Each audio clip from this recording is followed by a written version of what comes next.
Les amis, bienvenue, je suis très content de vous retrouver pour parler de nos aigles et surtout d'un Yves Bissouma qui s'apprête à entrer dans l'histoire avec Tottenham.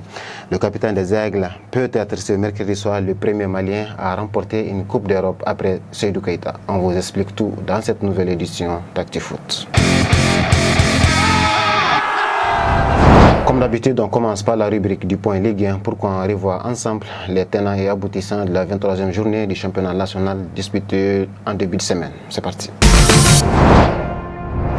Avant d'entrer dans les détails, permettez-moi d'adresser nos pensées les plus chaleureuses à la famille du joueur de l'US Bougouba, décédé il y a quelques jours après avoir été victime d'un arrêt cardiaque en plein match. Mamadou Merikone, comme c'est de lui qu'il s'agit, était un joueur qui a beaucoup contribué à la réussite que connaît le football professionnel ici au Mali. Et la FEMAFOOT a tenu à lui rendre un vibrant hommage dans ses différents stades. Sa perte tragique a totalement cassé le moral de ses coéquipiers au vu de leur lourde défaite subie le dimanche passé face au Djoliba Assi. C'était en ouverture de la 23e journée. Dans les rencontres qui ont suivi, l'AS Bakaridjan a fait sensation en battant 1-0 l'US FAS. En roue libre depuis 12 journées maintenant, le stade malien a enfin perdu 2 points face à l'US Bougouni en obtenant seulement le point du nul. Après avoir enchaîné 4 défaites de suite, l'AS Police a aussi su utiliser ses armes pour battre le Real de Bamako 1-0.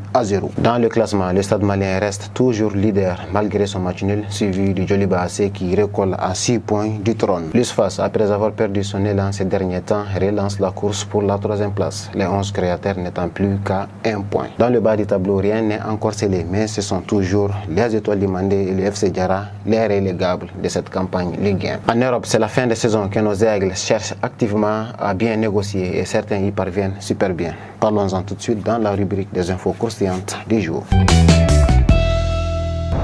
Pour commencer, on part directement en Allemagne où Ibrahima Sissoko avec Bochum a été le seul international malien à avoir participé à l'ultime journée de la Bundesliga disputée le dimanche dernier. Cette saison, le milieu de terrain a excellé dans son domaine, jouant presque tous les matchs de son équipe en tant que titulaire. Sur le rectangle vert, il a toujours su se démarquer, allant jusqu'à endosser la veste du meilleur joueur de Bochum à un certain moment. Pour nous, il a été de loin le meilleur à son poste parmi nos aigles évoluant en Bundesliga, mais la relégation de son équipe a complètement anéanti ses efforts. De leur côté, Amadou Haïdara, Djadja Samasekou et Bilal Touré ont tous manqué cette fin de saison pour cause de blessures. Mais avant d'en arriver là, nos 3 aigles ont montré beaucoup d'irrégularités au cours de la saison. Cela est dû à des blessures intempestives et à des baisses de temps de jeu conséquents. Cette situation, on peut dire qu'elle ne convient pas du tout à un Djadja Samasekou qui a déjà fait ses adieux aux fans de Hoffenheim. Le Malien arrive en fin de contrat dans un club où il n'a jamais su s'imposer et visiblement, il ne souhaite plus que ça perdure.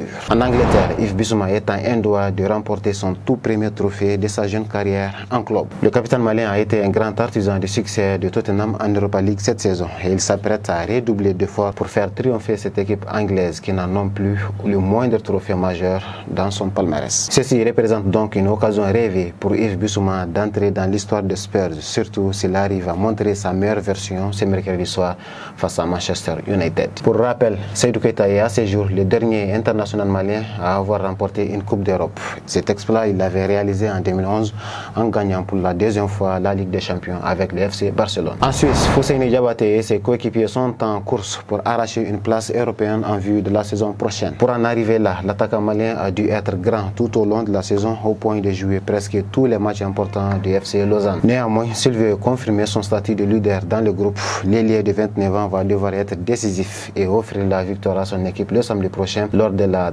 toute dernière journée du championnat suisse qui déterminera leur situation pour la qualif en Conference League. En France, Lassine Sinayoko avec l'AJ Auxerre a été le plus impressionnant de cette fin de saison parmi nos aigles évoluant en Ligue 1. Le samedi dernier, pour boucler le championnat, l'attaquant malien a encore prouvé son regain de forme en réalisant un super match face au Paris Saint-Germain. Match durant lequel il a inscrit son 5e but de la saison, mais qu'il a surtout marqué avec sa présence constante dans les actions offensives de son équipe. De leur côté, Kamori Doumbia et Hamidou Makalou avec le Stade Brestois ont par contre fait une sortie super compliquée face à Nice, terminant leur saison par une lourde défaite de 6-0. Nos 2 aigles ont vécu sur le coup leur pire revers de la saison, mais ils restent les mieux placés comparé à leurs compatriotes dans le classement final de Ligue 1. En Italie, Lassana Koulibaly et Lecce sont en danger de relégation avec une place de premier non relégable qui est loin d'être garantie. Le Mali et ses partenaires doivent à tout prix gagner leur dernier match de Serie A le dimanche prochain pour éviter une éventuelle surprise. Sur le plan personnel, Lassana Coulibaly a réalisé une saison totalement réussie avec des prestations assez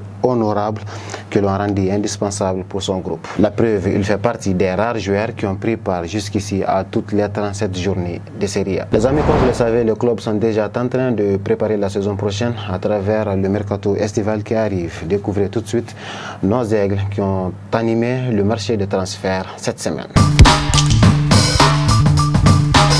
Étincelant encore en Premier League cette saison, Abdoulaye Doucouré va laisser un grand vide derrière lui après avoir fait ses adieux aux supporters d'Everton le week-end dernier à l'occasion de son dernier match au Goodison Park. L'international malien aurait pu continuer une année supplémentaire avec les Toffees parce qu'il avait cette option dans son contrat. Mais apparemment, il a d'autres horizons dans sa ligne de mire et le club commence déjà à se bousculer pour l'enrôler. Leeds United, premier en Premier League, et l'AS Roma aurait déjà validé son profil pour un futur transfert en raison de son expérience du haut niveau et de sa forme physique impressionnante. En tant qu'agent libre, Abdoulaye Doucouré représente aussi une cible idéale pour les clubs de l'Arabie Saoudite qui seraient même prêts à accepter tous les désirs du joueur pour l'embaucher. En Angleterre, on nous rapporte constamment que Leeds United aimerait aussi faire revenir Moussa Djenepo en Premier League. L'équipe anglaise voit de l'expérience et un fort potentiel en l'ailier malien pouvant renforcer son effectif. Selon les infos qui courent, ses courtisans envisageraient même de lever sa clause libératoire qui tourne autour des 2 millions d'euros environ. De l'autre côté, Moussa Djenepo serait aussi ouvert à un départ, ne serait-ce que pour retourner au Standard de Liège. L'attaquant des Aigles sort d'une saison compliquée avec Antalya Sport, tant sur le plan sportif que financier, et ne souhaiterait plus continuer. Voici en gros les infos qu'on avait à vous partager, les amis. On se retrouve dans pas longtemps pour un autre numéro d'ActuFoot. À très vite.